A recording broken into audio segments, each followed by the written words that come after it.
маҳрамби шарифоваро сифати оби нӯшокӣ ба ташвиш овардааст. ин ҳашарот аз хубури нуқтаи оби нӯшокӣ манзили истиқомати ӯ афтидааст. 40 по дорад. чунин ҳашаротҳо пештар ҳам меафтиданд.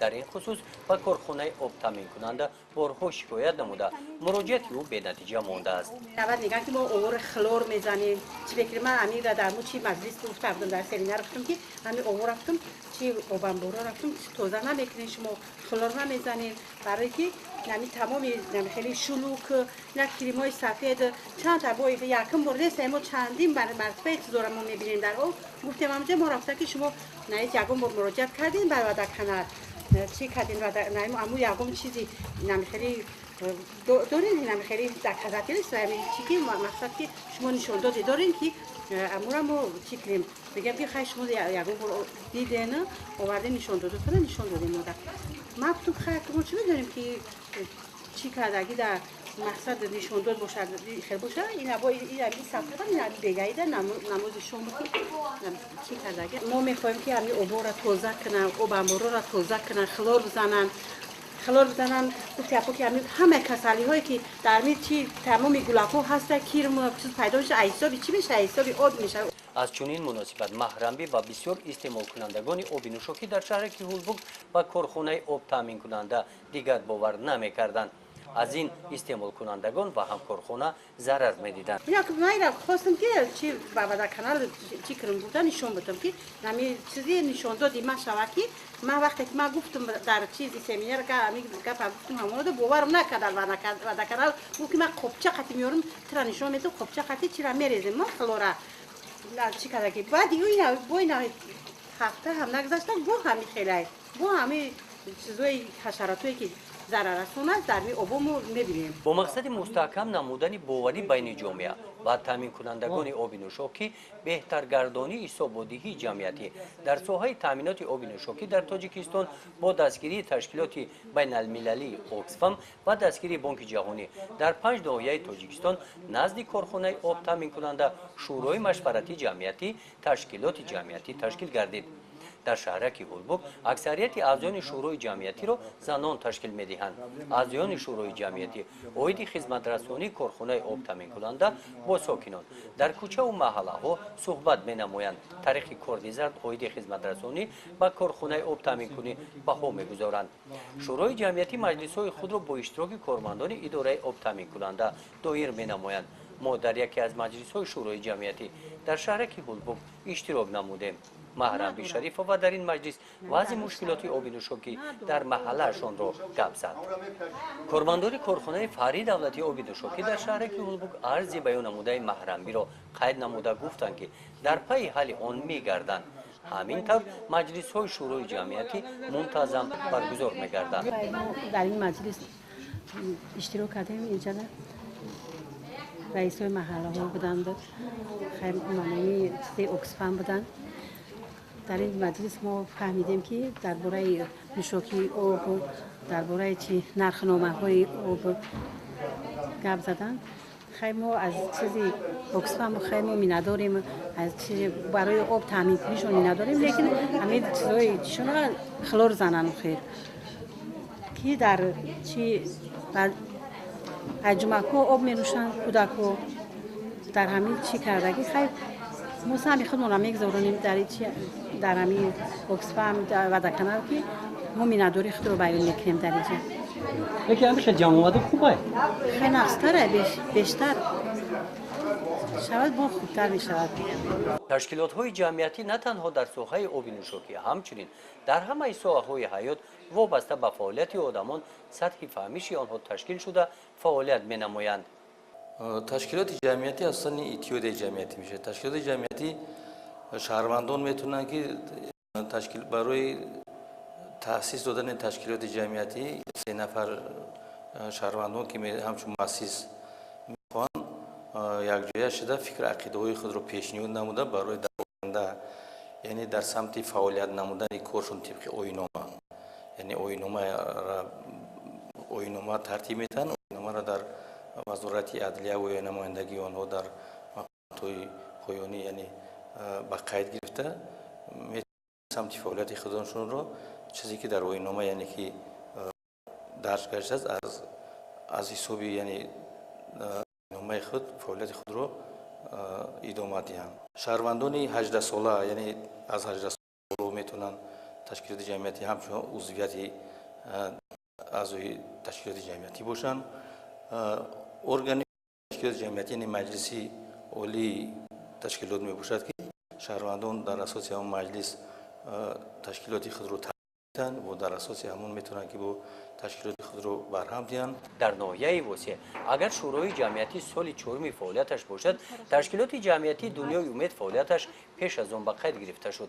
با دستگیری تشکیلات جمعیتی دنیای امید راهبرش زلفیه غلام و در دوره برنامه رشد سازمان ملل متحد در سمت بهگردانی سطح زندگی زنان لایحه شغل اصل پروری عملی کرده شد. 21 نفر زنان از جماعت‌های دهاتی ناحیه وسیع مدت 3 ماه به سمینارهای آموزشی زنبور پروری جلب گردیده نازکی‌های این شغل را از خود نمودند. ما یک گروه زنان با همین کار سر کار گرفتیم با زنبور پروری. فکر میکردیم که بسیار کاری مشکل ای کاری مردانه است، نه که وقتی که کار گرفتیم با زنبور فهمیدیم که کارم کاری قینم نداشته. خیلی کار میکنی با زنبور. با زنبور کار میکنی. زنبور هم یا مادر زنبور در یک هسته در یک ملکه دارن. بعد خیلی با زنبور خیلی کار میکنی، سر کار میگیری با همین زنبورا. زنبور هم یعنی مناسبت خوب نظم میبینن. مناسبت خوب تازگی را نظم مناسبت خوب او خودشون با تازگی را نظم میبینن. قراول دارن در دهندرشون همه را خواندیم و ایوده همین برآمده استوده. ای دنیای امید اگه چی بود نمی تشکیلاتون دنیای امید که با امید کردیم که همین کار کنیم و اصل زیادتر بگیریم، لایحه زیادتر شوند. ما کار کنیم قدیم. یعنی زنها را بیشتر فرو زنها را اساسا زنهایی که کم بیزارتن، زنهایی که شوهرشون در مهاجرت مهنتی ان با کار کنیم. در دوره همین لایحه 21 نفر زنان همه‌شان با قوطی و اویله زنبوری اصل تامین کرده شدند. صدف ما یکی از همین زنان می باشد. اکنون شغل اصل پروری را پیش گرفته است. طبق لایحه از 2 اویله زنبور صاحب 7 اویله زنبوری اصل گردید. این شغل را مستقلانه پیش میبرد. ما همین زنبور پروری یگون تصورات نداشتیم، نمیدونستیم که زنبور چه خیلی کار کرد میکنن، چه خیلی اثر میگیرن. ما همین سمینار گذاشتیم، تشکیلات خارجی با ما همین قطعی زنبور دادک، سمینار رو نگذروندیم، تجربه آموزی رفتیم ناحیه شروبوت، ناحیه شمسین شاهین تجربه آموزی رفتیم. هم دقیقی اویله داده حوزی سرشماری همین اویله را به 6 تا چی کردیم؟ به 6 تا رسم دیم. با در آینده نیت داریم که سطح امیر زیاد کنیم. با دستگیری تشکیلات جمعیتی دنیای امید در برابر مردان، زنان به شغل زنبور پروری مشغول شدند. از تشکیلات دنیای امید همین سبب شد ما با چیز زنبور پروری فعالیت کردیم. خیلی اویلای زنبور زیاد کردیم. آینده در که خیلی نیت دارین؟ در آینده ما نیت داریم که با زیادتر شود، با بیگم کسگر با دستگیری کنیم. زنبور پرور میگفتن که کسبی مردانه بود. همین برای زنکو دشوار نیست؟ نه برای ما دشوار نه. ما خیلی آموخته شدیم، هم با همین زنبور سر کار میگیریم، با اون خروکه میتیم، چیز میکنیم، نگوبین میکنیم. خیلی با ما چی میشود. شما باوری داشتی که از عهده زنبور پروری میبرید؟ نه ما باوری نداشتیم، ما میترسیدیم. انا حاضر ما با اونها سر کار میگیریم، آموخته شدیم، خیلی اویله های اونها رو زیاد کردیم. لایحه به انجام رسیده باشد هم زنان اصل پرور پراکنده نشدند. شغل زنبور پروری زنان را اکنون متحد بنماید. از کار و فعالیت همدیگر با خبر هستند. هنگام مشکلات ها به همدیگر کمک میرسانند. ما میپرسه بایم یک معلم میپرسیم با او مصلحت میکنه چه خیلی کنیم، چه خیلی خیلی ما نو پریم او مصلحت میته خیلی کنه چرا بمونین معلم حب میکنه. بعد او هم اومدم مصلحت میته. همین به همین تشکیلات نیاز داریم. همین تشکیلاتی که ما رو یادم داده ما صاحب زنبور شدیم. ما همین 22 نفر ما هم دیگر داده گریفت داریم و مصلحت میپرسیم، مصلحت میگیریم همین تشکیلات دستگیری کنن ما همین چی سطح زنبور پرورش زیاد کنیم.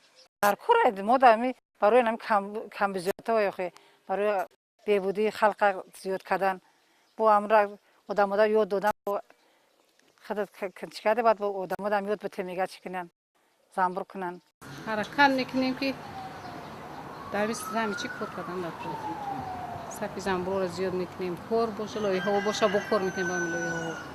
این چنین یک سری قید کردن ضرورت است که طبق قانون جمهوری توسعه درباره اتحادیه جمعیتی مقامات اجرایی حکومت دولتی به فعالیت کاری تشکیلات جمعیتی حقوق دخالت کردن ندارند. در ناحیه وسه در برابر زنبور پروری با دستگیری تشکیلات جمعیتی زنان و فعالیت‌های گوناگون مهنتی جلب کرده شدند. زبینیسو اشتراکچی لایحه زن و زمین میباشد. ما سال 2005 در جماعت گلستان دهه قربان شهید تشکیلات زن و زمین تخمی های خصیبت تشکیل شده بود حسابی چوپون.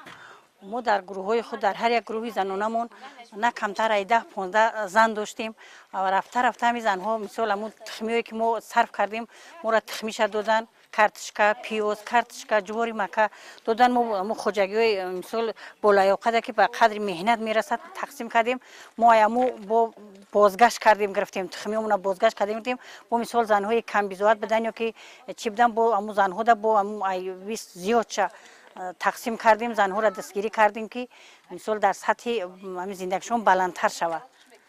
ما گروه های همین زنانمون نه کمتر 450 تا شید 450 تا همین گروه های زنانه شید که هر یک زنی همو قطعی کار میکرده که همکار میشید ما هر یک گروه مونه با تخمی با خودمون تعیین کردیم تخمیمون 20 بود تخمیمون 20 بود تقسیم کردیم خیلی یک 80 گکتار زمین مثال تخمی پیاز دادیمشون قریب 100 سنت شید کارتشکا دادیم جواری مکه دادیم همه امیرا ما جمع آوری کردیم گرفتیم با مثال با جمع گرد کردیم در خزینه ها موندیم با همو دمای کم بیزار دنجیدن با تشکیل کردیم همو تقسیم کردیم. بعد تجدید کلخوز و گزارش با ساخت نو خوجگیداری بسیار زنان در دهات به کار ماندند. زبونیسو زنان دهات را در شکل نو خوجگیداری با کار جلب نمود. زنان با گروهی استحصالی جدا شده و فعالیت مهنتی جلب کرده شدند. با همین را از سطح کم بیزاتی برآمده زندگی خود و عائله خود را بهگردانیدند. سطح زندگیشون در سطح بلند شد. مثال برابر همین دمایی که مثال او سطح زندگیشون پس بود وقتی که ما همین تشکیلات چیز کردیم همین زندگیشون نقصر شده خیلی سطح زندگیشون بلندتر شد. ما از مثال شکرانه میکنیم. بازی او زنکو همش گفتی که پاکی از زمین توسمون می ندارن ایمو که در وقت ما هم خیلی در سطح پس بودیم همون تشکیلات وقتی که همون تشکیلات کورس سر کرد همون زنو همش مثال سطح زندگیشون بلندتر شده او زمینو در کار کردن زندگیشون سوزه او مستقلانه وزشون هر کدومش مستقلانه کار کردن. ناحیه وسیع باغ و درختان زیادی میوه دهنده دارد. مثلا به مثل این باغ قسم زیادی این میوه ها به زمین ریخته نابود میگردند.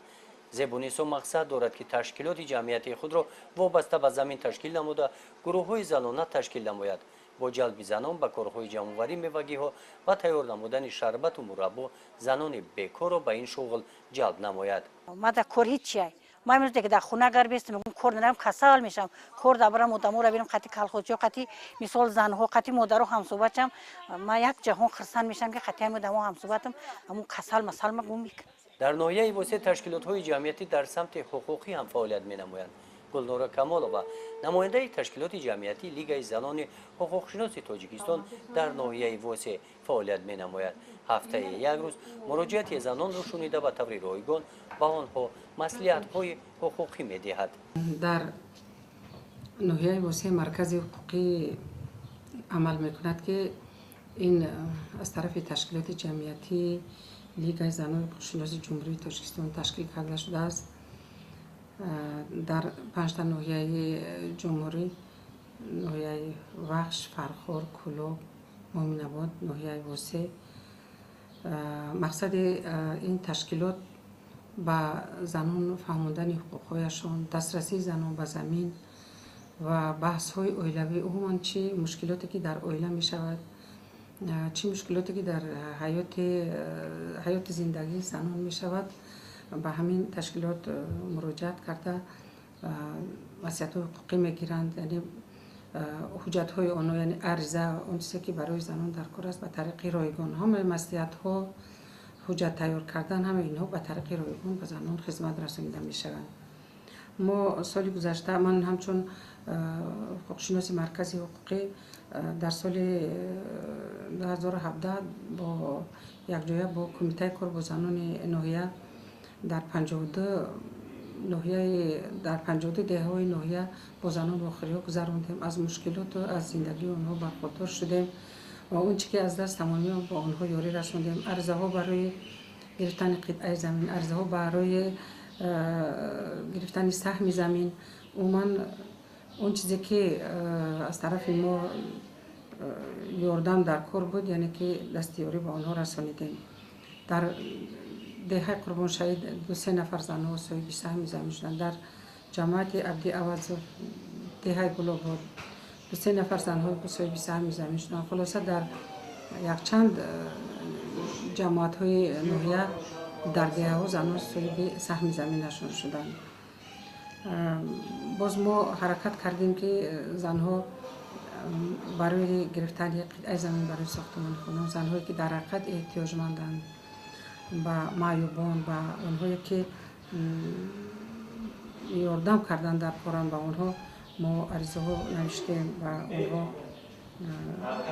صاحب سهم هم شدن و با معیوبان در جماعت دهات رودکی ما آروبچه های اینوالیدی از طرف هم تشکیلات جمعیتی لیگ زنان شناس عرضه پیشنهاد کردیم با آنها یاردم کردند و خلاصه این مقصد اساسی تشکیلات جمعیتی لیگ زنان شناس جمهوری تاجیکستان، یعنی مرکز حقوقی که در ناحیه تشکیل کرده شدند، مقصد اساسی آنها یاردم کردن، یاری رساندن به زنان، فهماندن حقوقهایشان، دسترسی آنها به زمین و